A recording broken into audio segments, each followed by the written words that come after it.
Russ, you can't play things on easy mode all the time. That's cheating. No, it's not. It's the best way to play games. Honestly, Absolutely it is the not. best. It Is is there the an easy best way mode to play for games. Dark Souls? No, Oh, there's not. all right. Well, we'll talk more about that in a minute. But for now, let's do our intro.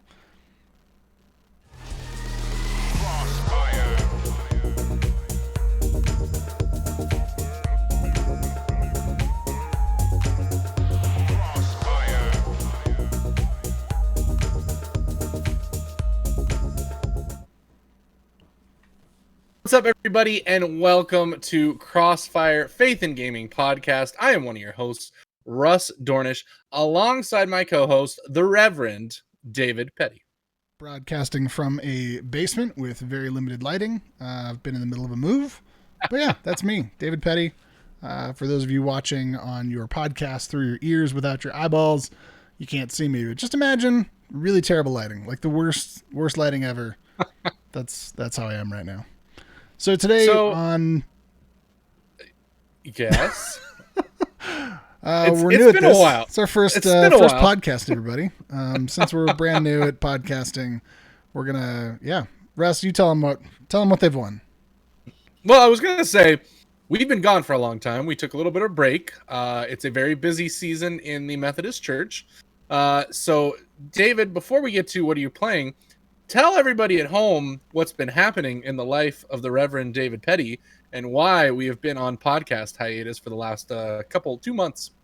Yeah, so if you didn't know from listening to our other podcasts, I have been in the middle of a transition, in the middle of a move, moving from Meeker United Methodist Church in Meeker, Colorado, to St. Paul's United Methodist Church in Colorado Springs. So in addition to just the transition of going from essentially like it's the same job, but it's not. The way I'd like to describe it to somebody is like, let's imagine that you're the manager at a McDonald's, and then you take a job being the manager at, I don't know, like a steakhouse. So it's still managing a restaurant, but it's a totally different thing. So the church I was at, the church I'm now currently at, totally different. So I'm like relearning everything about how to do my job, all of that, and in the middle of literally moving all of our stuff too. So I wish you could see the other side of me right now. Right behind my desk are no less than like 25 unpacked or unopened boxes. It took me forever to find my keyboard. Just a whole chaotic mess. Russ and I tried to record last week. I couldn't find my keyboard. My network wasn't working. It's been a hot mess and a hot minute. So thank you for your patience while we get through the summer. And we're hopeful to get you more excellent podcasts, just like you're expecting to hear from us all the time, and to bring you the news of what's happening in the gaming world and some engaging content around some deep questions that people might have regarding gaming, religion, faith. As always, we try to intertwine those things, faith and gaming, here on this podcast. So, Russ, let's start with today's news.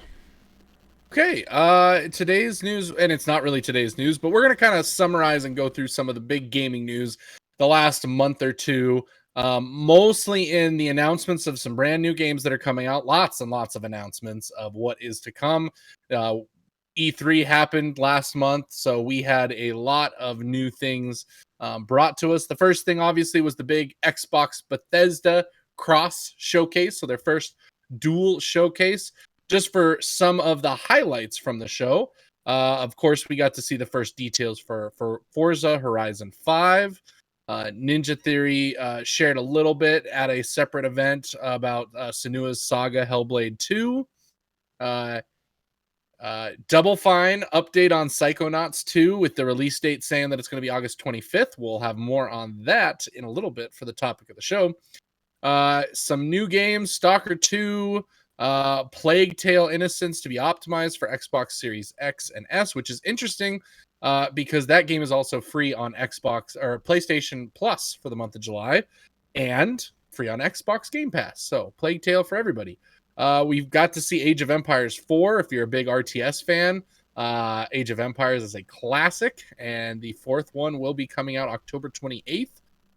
We got to see the new Battlefield game for this fall. I know some people out there are big Battlefield fans, especially the online portion. It is an online-only game, no single player, coming out October 22nd. The big one that I am excited about, Sea of Thieves: A Pirate's Life, was revealed and released. Dave, did you get a chance to jump into the new Sea of Thieves stuff? No, I have not. But my son played a little bit and he was very excited. Ran downstairs, was telling me all about it. He said, Dad, it's really cool. It's just like at Disneyland. They talk about, dead men tell no tales. And so he was very excited. I think the fact that he's very excited is telling that hopefully the rest of us will be excited, especially those of us who remember Pirates of the Caribbean from before it was a movie, just a ride at Disneyland. And I'm excited to play it. So we also got Flight Simulator is coming this month to Xbox on July 27th for Xbox Series X and S. They also announced a DLC free pack for Top Gun Maverick, which I think looks amazing.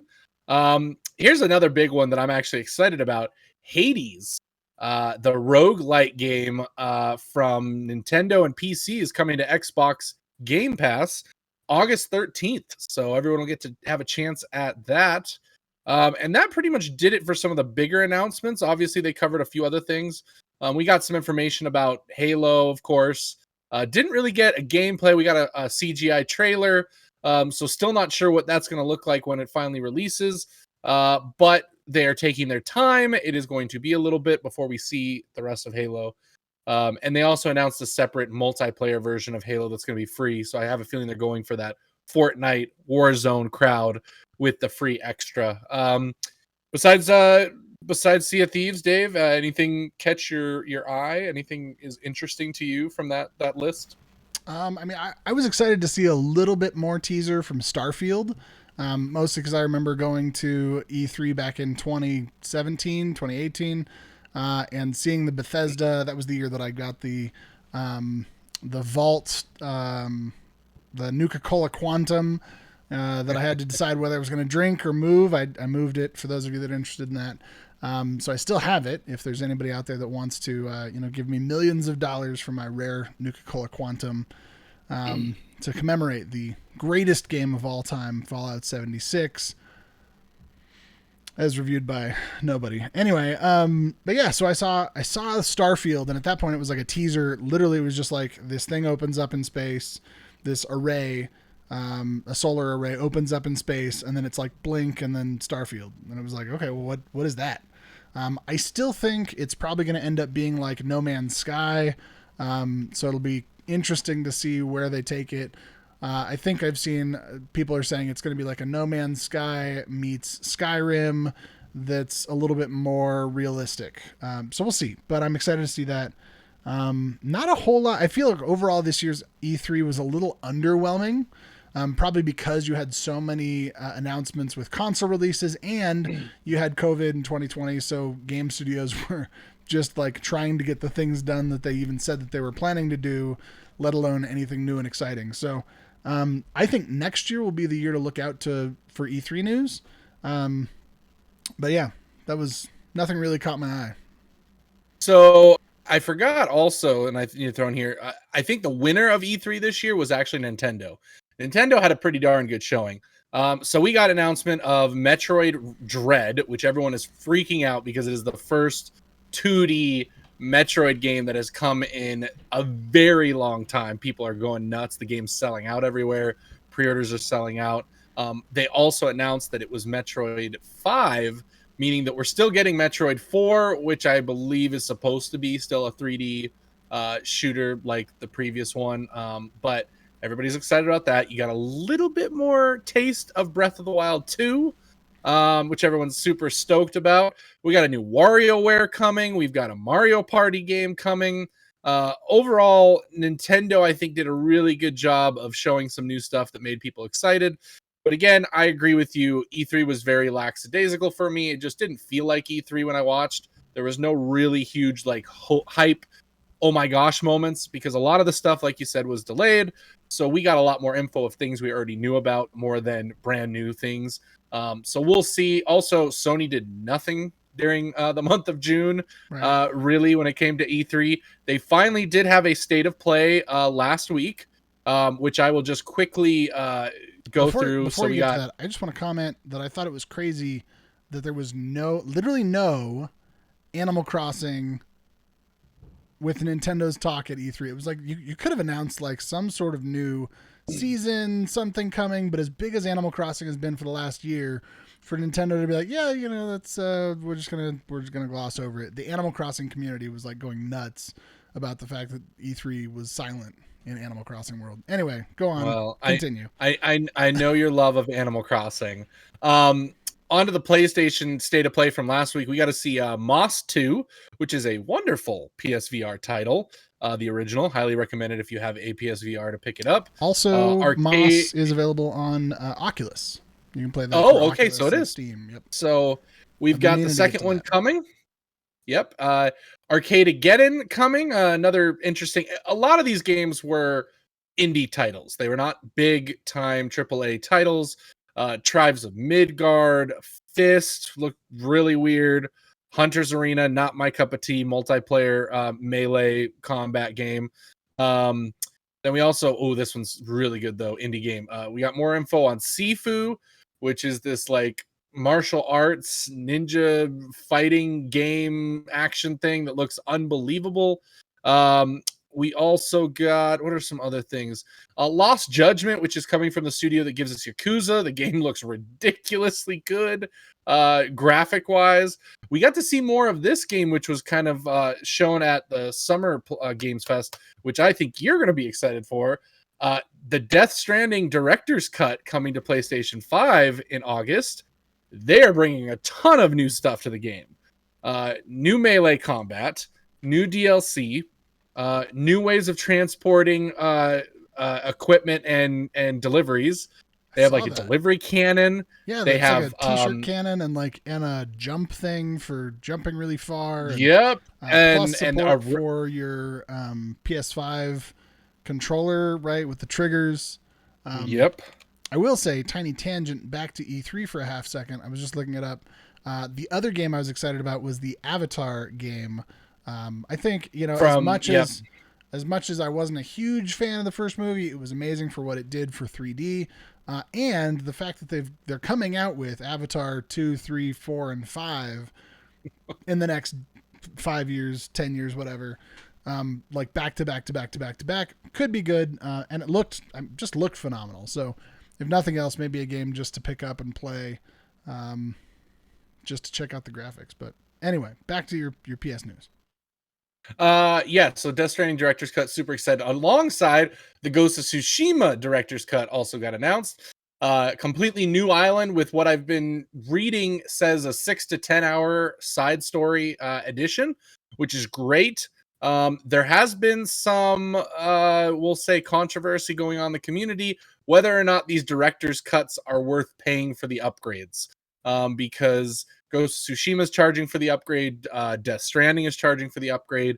Not full price, mind you, if you own the previous games, but still a lot of people up in arms about that. We may have to have a discussion about that at some point in the future if this becomes more prominent as we go forward.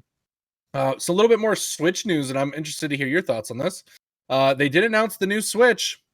It's not what we thought. It is not an upgraded Switch. It is an OLED screen Switch with better speakers. The new screen and a kickstand. Hey, don't forget the kickstand. Yeah. Okay. So they announced a new screen and a kickstand, which I'm just surprised with the same innards. I feel like this has got to be like a halfway step. Like somewhere in a back room, they're still working on the Switch Pro, and they're like, "Look, it's not ready yet. Silicon's expensive. We can't put more expensive silicon in here. So they're just going to come out with an OLED screen, and then eventually, maybe someday, they'll come out with the Switch Pro that we've all been expecting. I don't know. Overall, I think I'm disappointed. I definitely will not be buying the Switch with OLED screen. But, people who love their Switch, and it's Nintendo. So, I know people that have 2 Switches just so that they can play 2 different people in Animal Crossing. Full-size Switches. Do you have a Switch and a Switch Lite? Yeah, I have a full-size Switch and a Switch Lite. So right. I use the Switch Lite when I'm on the go, and I pretty much leave the regular Switch in the dock now, just because that's just the way it was. And I love the Switch Lite. I think it's an amazing handheld. I too am a little disappointed. Although the good news is, and what I like to see is the price is not that bad. It's $50 more than the base model Switch. You're getting the better OLED screen, which $50 for OLED kind of makes sense. OLED is still a very expensive piece of technology. Although I've been reading up on it, and they're saying like the 7-inch OLED screen is probably not going to give you any better, nice resolution. It's not going to really make the screen look that much nicer. Just going to make your blacks just blacker. Even that, it's not going to be completely like that just because of how small the screen is. So I'm not sure that everyone was happy about that. That's what sucks with leaks of people saying this is what the Nintendo Switch Pro is going to be, and then you get something completely different. So, this story is a little bit crazy. I still think, Nintendo's a missed opportunity if they didn't upgrade the innards and allow something like remote play. Could you imagine if you could just remote play on your Switch games on your phone like you can with the PlayStation? Or I think you can do that on an Xbox too, right? Yep. So, I've got a 6-inch OLED screen in my pocket. Why can't I use this to play my Switch games? I don't know. Nintendo, you confuse me, but keep coming out with those cute characters and fun games for the family. And we will keep buying them, on all honesty. People just will like keep Disney buying movies. Just fork over the money for every Disney movie about every minor character in every franchise. Yep. No questions asked. This next piece of news, this is a little interesting. I think we kind of discussed it previously at some point, but Silent Hill is a game that PlayStation fans drastically want to see come back. It was supposed to come out with Kojima. It was supposed to have Norman Reedus. It ended up becoming Death Stranding because they lost the rights to Silent Hill. Kojima left. Well, there's been so many rumors over the past few years that Konami is looking to get rid of Silent Hill IP. Kojima might be getting back involved. PlayStation's going to be involved. It's all these things that everybody wants. Well, this new game is coming out called Abandoned. And here's where things get really weird. We're going to go down a little bit of a rabbit hole here. Dave, you put on your tinfoil hat with me, and we're going to see where we're at with this. Okay. So the Abandoned story goes like this. It's a out of nowhere indie studio that is getting a ton of attention by PlayStation. They're releasing Abandoned, which is a PlayStation exclusive. The only trailer we have is somebody walking through a forest. And everyone was really weird that they got an entire blog post about the initial announcement for this from PlayStation. So some big attention for an indie studio. Well, here's where things really turn, okay? A little bit ago, Abandoned tweeted out something. So they started doing something, and this tweet, tell me what you think. So it's like, the tweet was, guess the name, Abandon actually equals... And then in parentheses, it said first letter S, last letter L. Okay? Silent Hill. Everybody went immediately to that. So the reason why all this is happening is because Kojima in the past, when he released the Metal Gear series, Metal Gear 5, on PlayStation and other consoles, he set up a fake indie studio to cover up that the game was being made. So people think he's doing it again with this. There was all this weird things. The director at the studio, his last name translated in Turkish is Turkish for Hideo. First name for Kojima. Lots of crazy things. Okay, I will say that in the last few weeks, Abandoned developers have really tried to backtrack and make sure that people don't think that this is what's going on. So everybody's kind of cooled off on that. I have no idea what's going on. They were supposed to release a trailer app, an app for the PlayStation 5 that you go in to view the trailer, and it's an interactive trailer. People are like, what is going on with this? So all of this to say, this is happening. Do you think this is a conspiracy, or do you think that everybody's just looking too far into this? One of the two, yes. I don't know. I mean, it sounds, obviously I'm a little bit later to the game on games than you are. I'm not as much of a fanboy, have not invested as many hours playing games or getting to know all the ins and outs of all those games. I think from the little I know of Kojima It sounds weird enough to be Kojima, but I also think there are just so many places. We just talked about the rumors about the PlayStation or the Switch Pro. So many places that you get some rumor that becomes some other rumor that somebody connects the dots, and before you know it, we're all saying that George Washington planned 9/11, and that was clear because if he didn't put it on the dollar bill, then who knows. It's kind of like when people tell me that the Apostle Paul wrote the New Testament in Old English. Anyway, yeah, there was somebody who was talking about if King James English is good enough for the Apostle Paul, it's good enough for me. And I said, you realize Yep. Paul didn't write in English, right? Anyway, more about that later. But that's another story. I think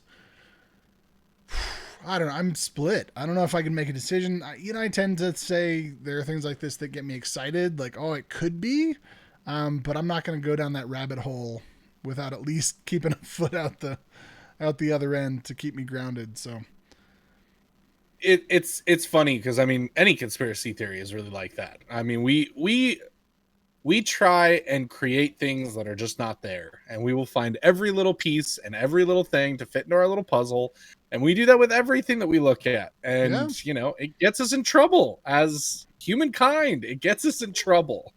Well, and the hard thing is, right, we are a species that likes to make meaning. So where we don't have an understanding, we try to make meaning. And so, it's hard to figure out, like, somewhere between, like, a QAnon conspiracy theory or, the conspiracy theory that the government is spying on you, that then Edward Snowden is like, well, actually they are. And then, where's the balancing act between, the conspiracy theory that is actually proven true, or in games world, you go, oh my gosh, this really was what it is. Or in media, I remember watching Westworld, and somebody, it was actually Jeff, who's one of our group members, and I were sitting there watching it, and about the third or fourth episode, we were like, oh my gosh, I think I know what's going on. I think so-and-so is so-and-so, and I think this is how it's going to go. And then we got there to the end, and I was like, yes, we were right. Very exciting to see those conspiracy theories play out, but I don't know. We'll have to wait and see. I have to wonder if, us being in lockdown and everything that's happened last year, we're just looking for anything to cling on to. I mean, heck, it's what's made Disney Plus and all their Marvel shows so great to watch on a weekly basis. Every week let's have a discussion with people and talk about all the theories and debates on where this is going. I think that's probably one of the biggest reasons that they have kept kind of the hype train going. Now, they need to be careful, because if they don't fully live up to the hype that they're kind of building towards with some of these, they could lose steam very quickly. Because I remember another certain show really building the hype and the theories named Game of Thrones, and we all remember how that ended. I was even thinking of another hype and theories, not theories, but hype. Look at what happened with Fallout 76. Look at what happened with Cyberpunk. Both games that were just, hyped beyond belief. And, and if you can't deliver on the hype, then yeah, it's bad. Well, and so that's part of the reason that this studio has really tried to backpedal, because I think they're realizing that they're creating too much hype, and that's going to just create problems for them. So I'm very interested. We're not going to see. We need to get back to a world where the hype is based on the product and not empty hype. Right? You need hype where somebody goes and sees a movie and they go, oh my gosh, this movie's amazing. You have to go see it. Right? Not hype that is 6 weeks of marketing campaign, and then somebody goes in the movie and says, wow, that was kind of trash. And then the hype is we need to get back to organic hype, where people are raving about good quality things rather than building our entire business model on we're going to hype the thing and then not have the meat to back it up. I agree. Well, let's move on to our last bit of news, because this is actually our topic for the podcast. So if everybody knows, Psychonauts 2, coming out from the great makers at Double Fine, will be on Xbox Game Pass. Absolutely love Psychonauts 1. Great platforming type of game. Very weird, very Looks like a interesting, lot of great art fun. style. Jack It Black. is. Yeah. Well, so today, so this is recent news. This came out on 7/12. The creator, one of the creators with Psychonauts, the director of the studio, a big thing. So on their Twitter, they talked about beating the game in the lowest difficulty is still beating the game.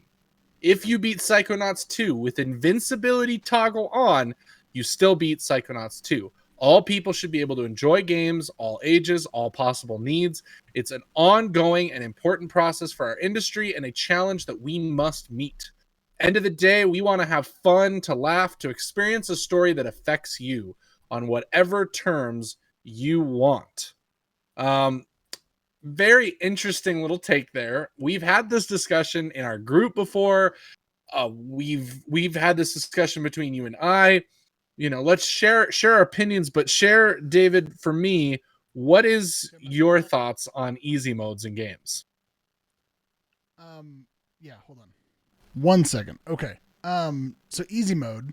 Sorry, I was talking to my kid. He walked in, telling him to grab my backpack. But anyway, yes, we're recording the podcast. You can say hi to everybody. James is gonna say hi. This is my son James. Everybody, James. Hi, we have everybody. A special guest on the podcast today. Special guest James. Yep. So yeah, so here are my thoughts. I've got mixed thoughts. Okay. Because I feel like, on the one hand, especially from an accessibility standpoint, I think games should be accessible to everybody. And by games, I mean games, trophies, everything else. If you've got some sort of struggle that makes it more difficult for you to play a game, there should not be a reason you cannot platinum some game, right? Now, this is hard because I think for some of the people that get the platinums, the thing is that they like the achievement of having achieved something hard. So that's a struggle there, but that's ability level. But then the other thing I think that is a major question, right, is certainly for story-driven games. There are games that I'm like, I just want to play the story just so that I know it.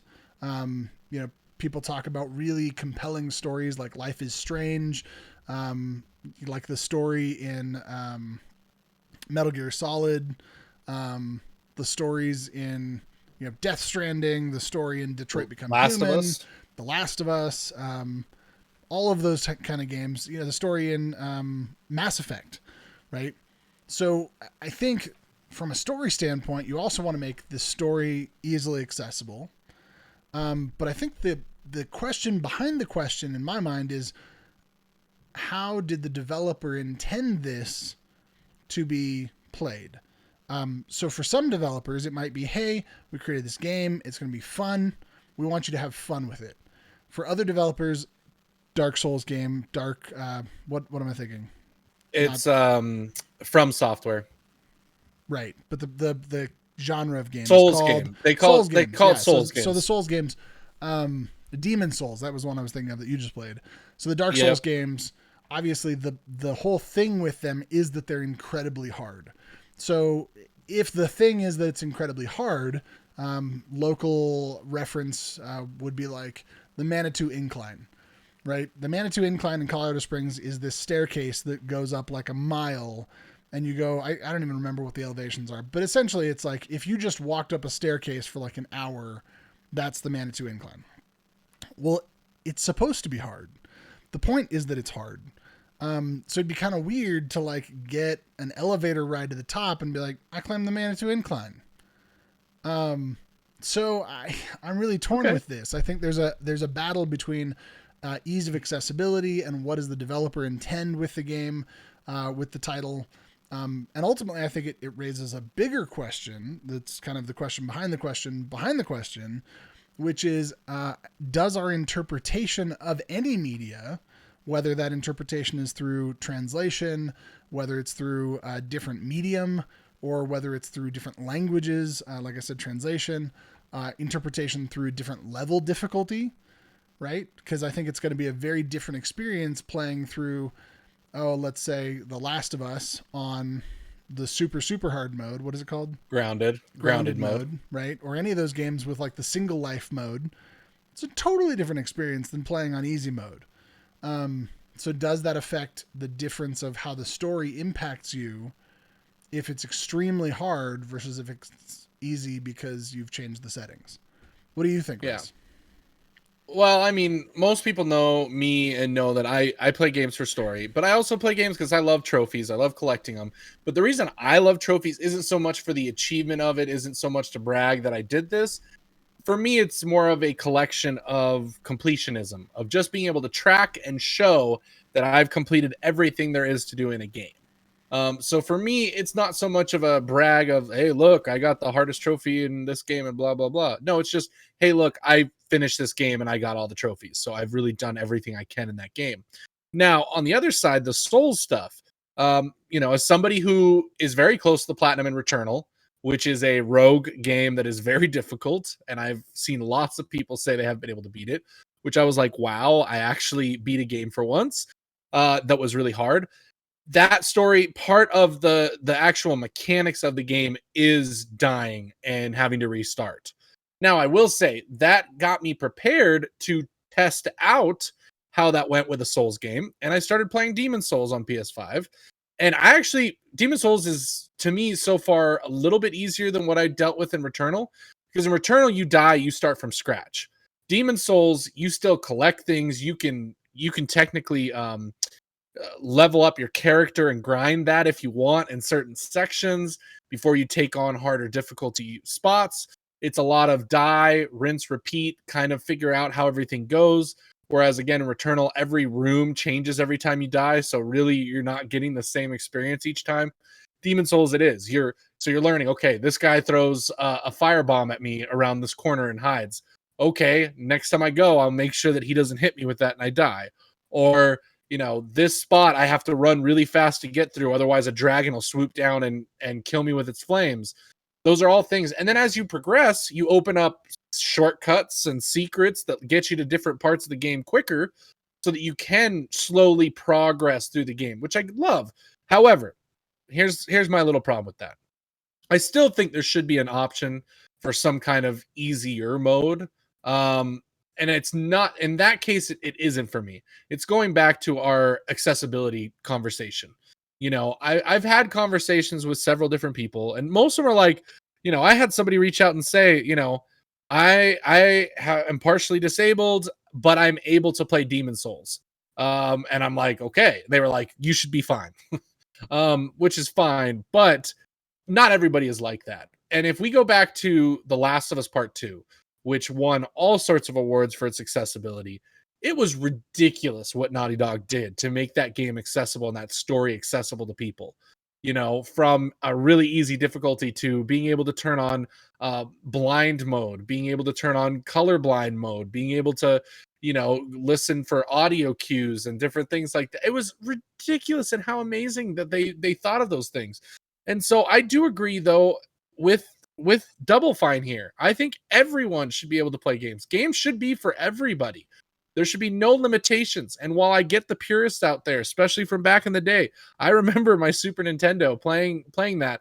I don't think I ever beat a game my entire childhood on those systems because they're just so difficult.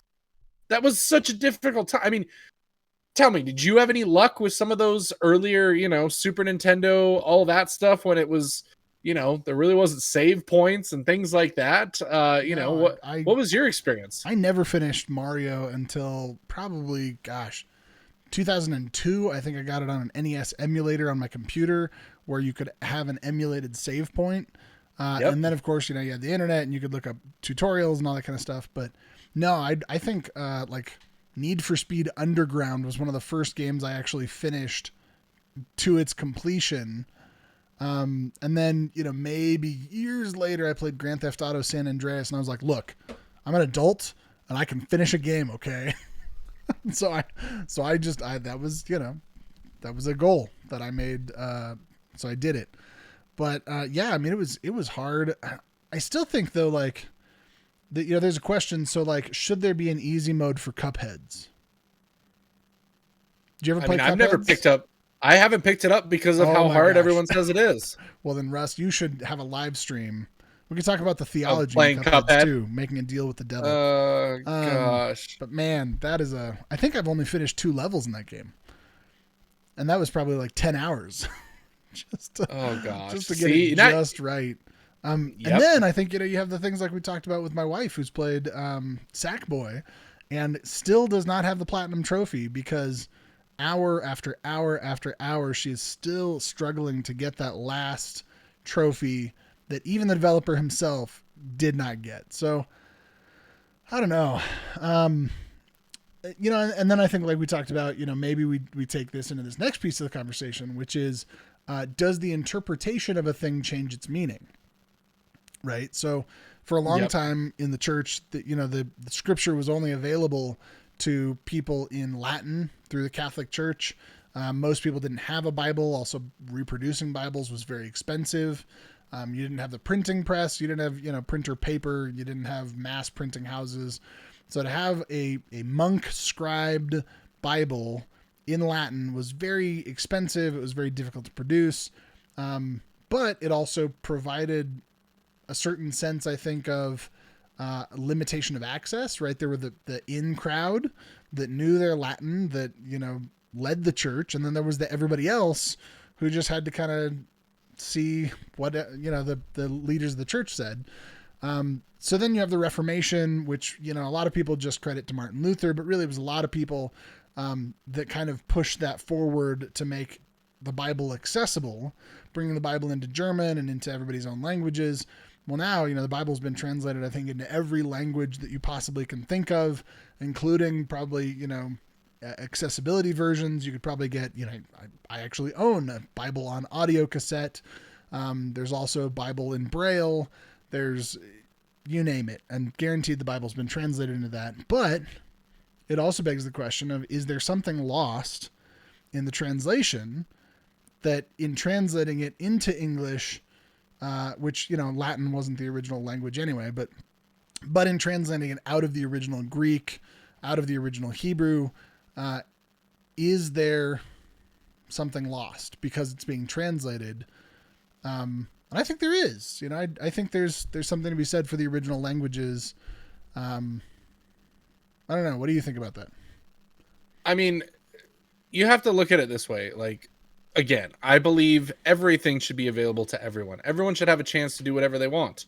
There should be that accessibility, whether it is games, being able to access any story or game that you want, or being able to access the Bible.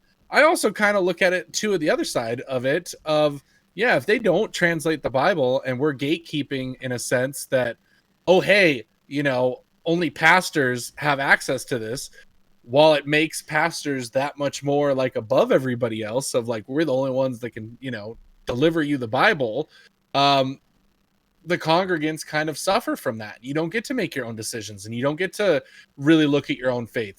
However, even with the translations, even with everything we have today, people still don't do that. People still just listen to what their pastor says and take it full on.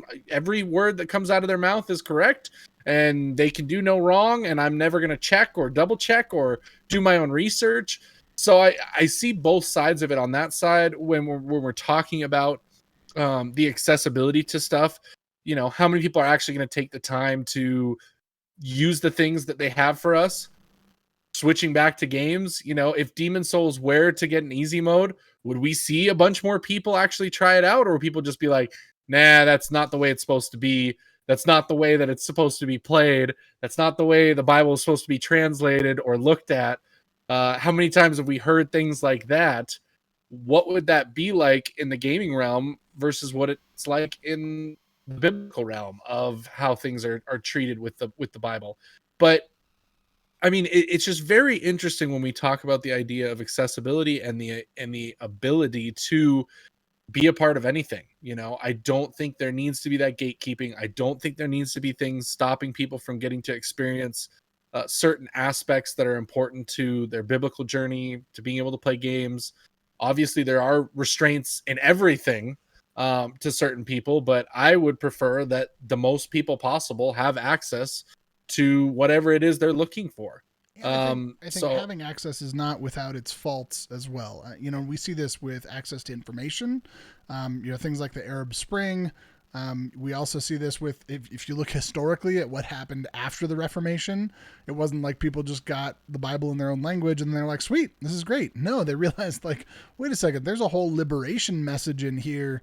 We don't want to be punished by the upper class, and there's this whole message of like forgiveness and compassion and the ability of an underclass to rise up and overthrow a king, right? Like, suddenly you put the story of the Israelites escaping Egypt into the hands of an impoverished populace, and they go, wait a second. It's like, I have an idea for what we might do here. But I think you're right. I think at the end of the day, access is probably more important than holding on to the purity of something at the cost of withholding access to other people. I think people will find the truth through something, but only if they can actually get there. So I think that's my take on it. I absolutely agree. Like I said, we need the ability to be able to read our Bible, be able to understand the Bible on our own. Everybody out there right now at home, we've had this discussion in our Discord groups all over the place.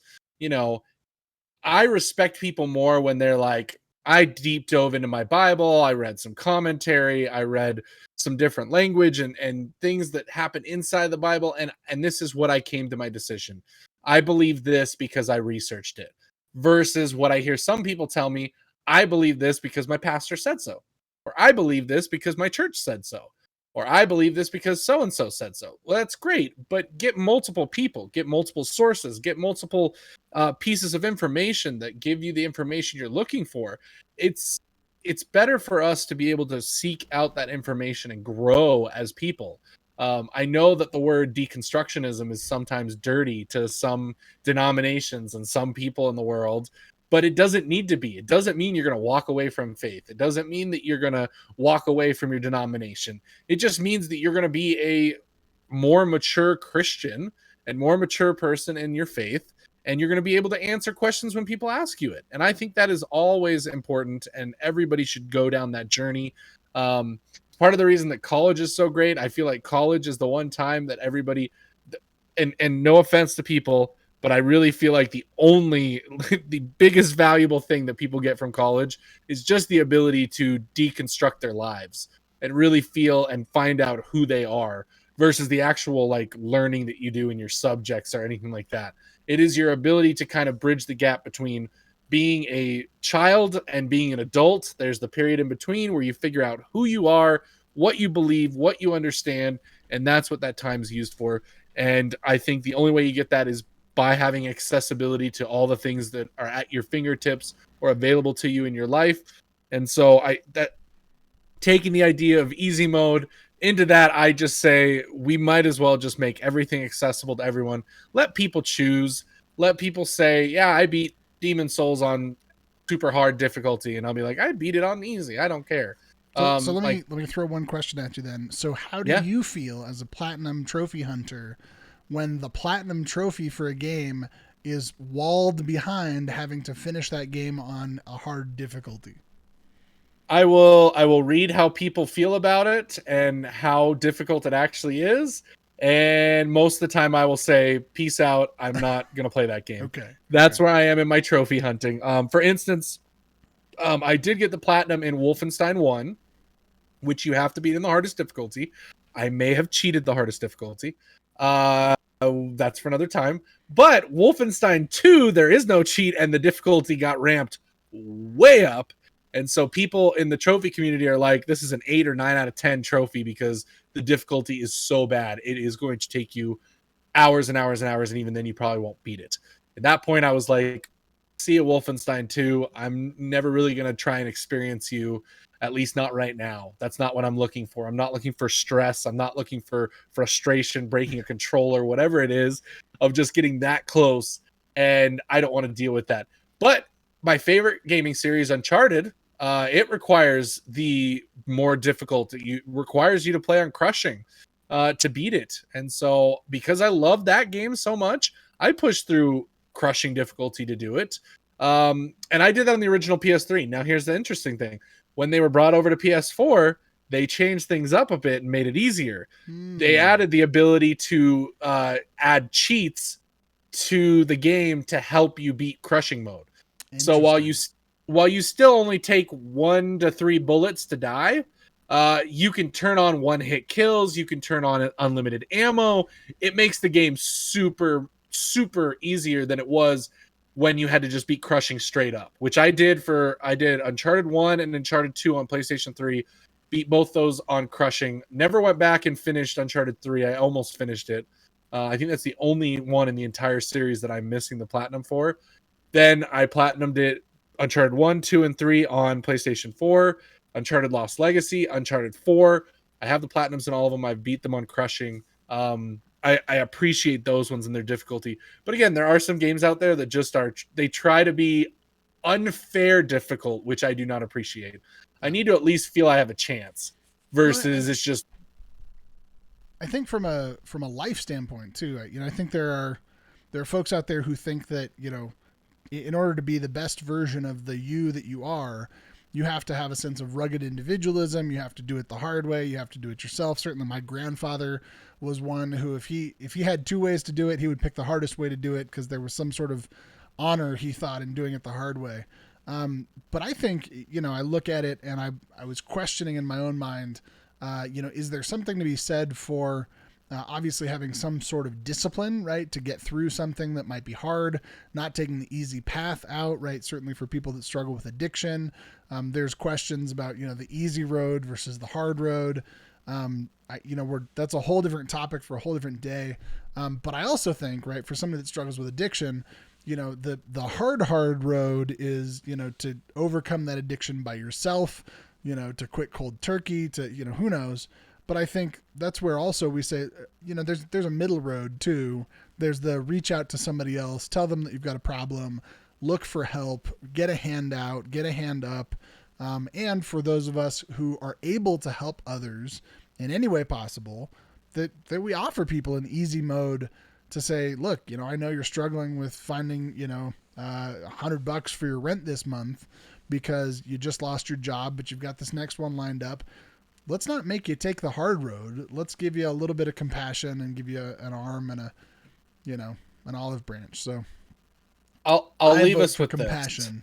But that's I'm right there. I leave it with this. It's the saying that I've been told. Every job, every place I go, it's the work smarter, not harder. There's no reason to work harder if you don't have to. If there is an easy path that gets you the same solution, take it.